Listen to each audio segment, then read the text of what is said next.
शोएब साहब, आज जजेस ने जो इंटरेक्शन किया है उसके अंदर बड़ा जोर था इस बात के ऊपर। पहले ये बातचीत वाला इशू डिस्कस कर रहे हैं कि बातचीत से मसाइल हल किए जाए। आपने सुना है वहाँ कोर्ट में गए थे, आप प्रोसीडिंग सुनी आप? नहीं, आज मैं नहीं सुन सका, मेरे अपने केसेस लगे हुए थे इलेक्शन कमीशन में भी और हाई कोर्ट में भी, तो फॉर दैट पर्पज में नहीं जा सका, हमारे वो हल्के वाले। लेकिन बड़ा क्लियरली जजेस की ऑब्जर्वेशन सही ऑब्जर्वेशन जायज़ ऑब्जर्वेशन। ये मैं आपको एक गुजारिश करूँ नदीम साहब, जब पिछले साल बंदयाल साहब ने ये कहा था कि जाएं मुज़ाकरात के ज़रिए तारीख़ का तयन करें जजमेंट आने के बाद, आपको याद है ये सारे पीडीएम की जमातों ने, आप इनके ज़रा प्रेस कॉन्फ्रेंसेस उठाओ कि ये कोई जिरगा है, ये इनको किसने अख्तियार दिया है कि ये कहें कि जाएं जी मुज़ाकरात करें, याद होगा आपको।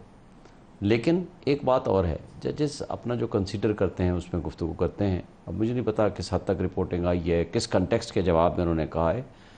बातचीत का रास्ता कौन कहता है कि नहीं होना चाहिए, होना चाहिए, मगर बात यह है कि इनके कोई सीबीएम ऐसे हैं, कोई इनके हालात वाक़यात या कोई एतमाद साजी ऐसी है, कोई बातचीत के लिए इमरान खान साहब कहें हाँ जी मैं राज़ी हूँ। जो हालात हैं आपके सामने, रोज़ बरोज़ नए मुकदमे, रोज़ बरोज़ आप एक पार्टी के सरबराह को और पीटीआई के वर्कर्स को उठा के तशद्दुद का निशाना बनाया जा रहा है। हमारे सोशल मीडिया एक्टिविस्ट हो अज़हर मशवानी के दोनों प्रोफेसर्स भाइयों को उठा लिया गया। आप कोई तरीका, आलिया को, सनम को, उन लोगों को जिस तरह उठाया गौहर ने क्या एफआईए वालों को ये बताई है बात कि अज़हर मशवानी और एक और साहब हैं जिब्रान इलियास, वो दोनों इमरान खान के अकाउंट मैनेज कर रहे हैं? ये बैरिस्टर गौहर ने, नॉलेज में नहीं है, मेरी बात कल से नहीं हो सकती।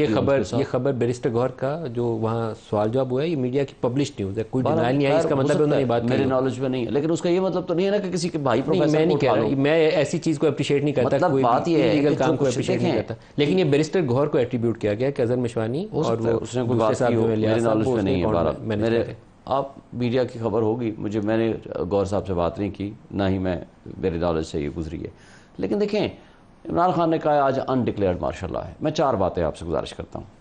मार्शल लॉ में आइन मुअत्तल नहीं, आप मार्शल लॉ में आने से पहले बातचीत वाले सवाल को क्यों उठा रहे हैं? बातचीत के सवाल का मैं आपकी प्री कंडीशन है कि हम पीपल्स पार्टी, मुस्लिम लीग नून और एमकेएम से बातचीत नहीं करेंगे, इसलिए नहीं बात। वो तीन जमातें इक़्तिदार में है, तो इसका मतलब है कि आप स्वाए फौज से किसी से बात ही नहीं करना चाहते। हम इनसे इसलिए बात नहीं करते कि ये फॉर्म 47 की पैदावार हैं, ये 17 सीटों वालों को एस्टेब्लिशमेंट ने इक़्तिदार में लाके बैठा दिया। आप आगे नहीं बढ़ सकते इस तरीके से। ठीक है, हम बैठे हुए इंतजार करिए जिस दिन आर्मी चीफ आपको बुला ले, और वो नहीं, हम आर्मी चीफ से क्यों मिलेंगे? आप तो कहिए, देखें, हम ये आपकी पार्टी की ऑफिशियल पोजीशन है, हम घर के मालिक से बात करेंगे, आप यही कहते हैं, हम ये कहते हैं कि हम तमाम स्टेक होल्डर से बात करना चाहते हैं, but for the purposes of securing the mandate given by the public at large.